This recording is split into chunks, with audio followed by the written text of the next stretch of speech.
क्या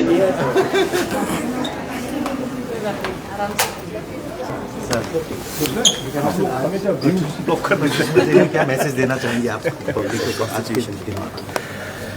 आज संविधान दिवस के इस अवसर पर मैं सबसे पहले तो इंडिया अपना देश जो है बीइंग इन डेमोक्रेटिक कंट्री सभी मैं जनता को बहुत बहुत बधाई देता हूँ।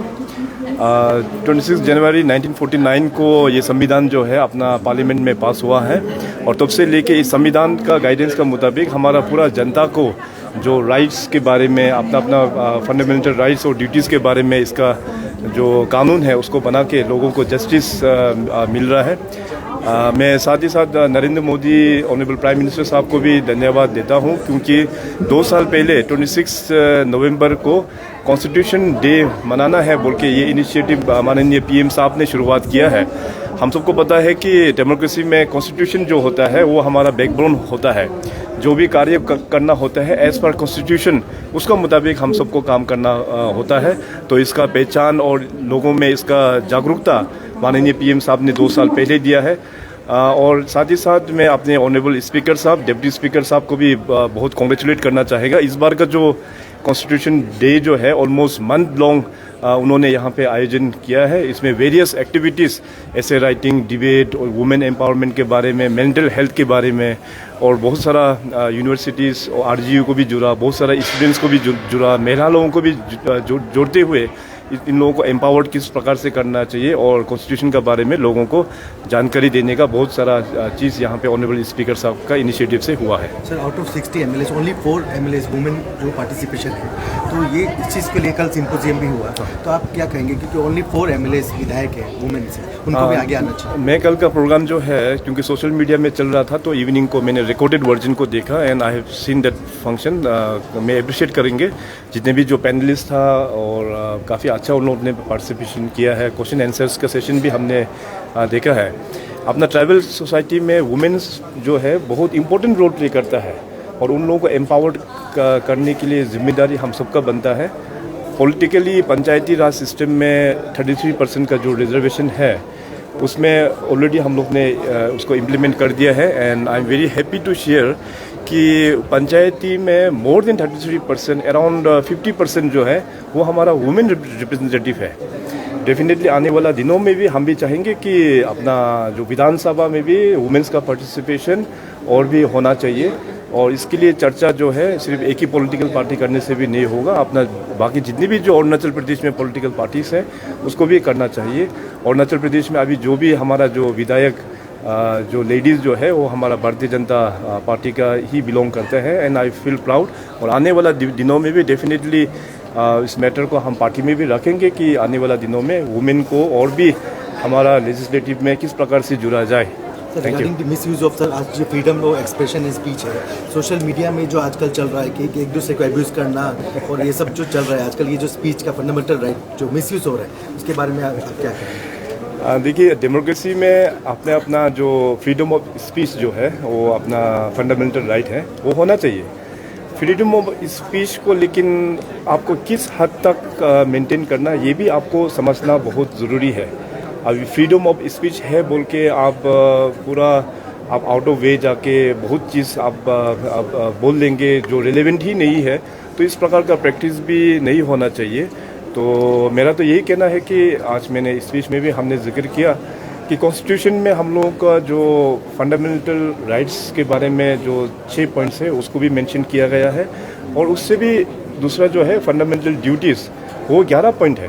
अभी लोग जो है फंडामेंटल राइट्स के ऊपर ही ज़्यादा ध्यान देना लग गया है, फंडामेंटल ड्यूटीज़ को बाय एंड लार्ज थोड़ा हम लोग भूल रहा है।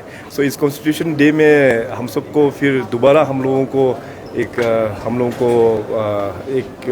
संकल्प ये लेना है कि फंडामेंटल ड्यूटीज़ को भी हम लोग साथ ही साथ निभाना है। सर, लास्टली सर, आप कुरुंगो में जो भी टूर कर रहे हैं, कल जाएंगे, अलग अलग डिस्ट्रिक्ट्स में टूर कर रहे हैं सर, क्या चीज़ के लिए डेवलपमेंट एक्टिविटीज़ जो? हाँ बिल्कुल जी, क्योंकि बीच में जो कोविड 2 साल हो गया उसमें तो हम सबको पता है कि उसमें टूरिंग करना हमको भी पॉसिबल नहीं हुआ था। तो पिछले साल से मैं टूर करना शुरू हो गया है और आप सबको पता है कि नवंबर और दिसंबर एक अच्छा मौसम हो जाता है अरुणाचल में टूर करने के लिए। तो अकॉर्डिंगली मैंने टूर जो है वो शुरुआत कर दिया है। अभी बहुत जल्दी मैं फिर कुरुंग में डिस्ट्रिक्ट भी जाऊंगा, इसके बाद फिर लेपरादा डिस्ट्रिक्ट, फिर सियांग बेल्ट में भी फिर हम जाएंगे। तो बेसिकली ये टूर करने का जो मेन जो मकसद जो है कि गवर्नमेंट और पब्लिक का बीच में वो गैप नहीं होना चाहिए। क्योंकि मैं एज मुख्यमंत्री मैं हमेशा ऑफिस में ही बैठते रहूँगा, तो लोगों को अपना मुख्यमंत्री का जो क्लोजनेस जो है उन लोगों को भी हमको एक्सप्रेस करना पड़ेगा, और उन लोगों का ग्रास रूट में किस प्रकार से बैठ रहा है, एक्चुअली चैलेंज जो है हम लोग सरकार जो है अच्छे से एड्रेस कर पा रहा है कि नहीं कर पा रहा है, उस चीज़ को जाके देखना समझना वो मेरा ड्यूटी बनता है, और इसी चीज़ के लिए मैं टूरिंग में जाता हूँ। Sir, as the Chief Minister of Arunachal Pradesh, I'm sure you're aware of the Delimitation Act, which was amended on 2002, but it's still not implemented in various northeastern states, including Arunachal Pradesh. So, under your leadership, will you be taking any initiative to look into this matter in the upcoming elections? Delimitation process जो है वो government of India का वो वहीं से initiate होता है। Last time जो डिलिमिटेशन जो हुआ था तो अरुणाचल का आपने ठीक बोला, उसमें शायद हो नहीं पाया क्योंकि उसमें वेरियस कारण के फैक्टर्स के माध्यम से। रिसेंटली गवर्नमेंट ऑफ इंडिया ने डिलिमिटेशन प्रोसेस जिस स्टेट का छूट गया है उसमें करना चाहिए बोल के एक इनिशिएटिव तो स्टार्ट तो ज़रूर हुआ है, मगर अभी का टाइम में हम लोग डिलिमिटेशन अगर करते हैं तो it will be based on 2001 census I think. तो अभी तो हम लोग का आबादी काफ़ी बढ़ गया है, अभी 2021 का जो सेंसस है उसका अभी सेंसस होना भी बाकी है और रिपोर्ट आना बाकी है। तो हम चाहते हैं कि जो डिलिमिटेशन जो होना ही है तो it should be based on the latest census, that is 2021 census. तो आई थिंक बाय 2026 जो ओवरऑल कंट्री का डिलिमिटेशन जो प्रोसेस होगा आई थिंक उसमें हम लोग कर पाएंगे। सर, पंचायत वुमेन पार्टिसिपेशन का अभी बात किया सर, कल भी जो है इसका ऊपर में जो वर्कशॉप रखा गया था सर। तो अभी ऐसा भी सुनने पे आ रहा है प्रदेश में, अभी जैसे आपने भी रखा है 50% जैसे वुमेन का पार्टिसिपेशन बढ़ गया है पंचायत में, लेकिन ऐसा भी आ रहा है सर कि जस्ट सीट को बढ़ाने के लिए रिप्रेजेंट करने के लिए वुमेन आगे आ रहा है, लेकिन पीछे पे बैक स्टेज पे लड़का ही काम कर रहा है, मेल ही इसको डोमिनेटिंग रोल प्ले कर रहा है। इस पर आपका क्या मैसेज है? ये आपने बहुत सही पॉइंट यहाँ पे रखा है, और आई थिंक कल उस टेक्निकल सेशंस में भी ये सब बात का भी चर्चा हुआ है।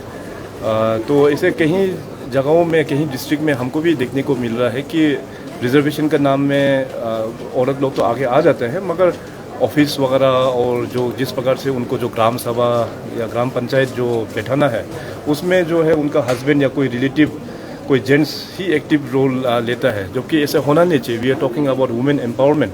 तो देखिए कुछ भी जब शुरुआत होता है तो हिंड्रेंस आएगा, और ऐसा भी नहीं है कि पूरा वुमेन जो पंचायत में जो है वो लोग सभी लोग नहीं आ रहे, ऐसे भी नहीं है, कुछ ही लोग होगा।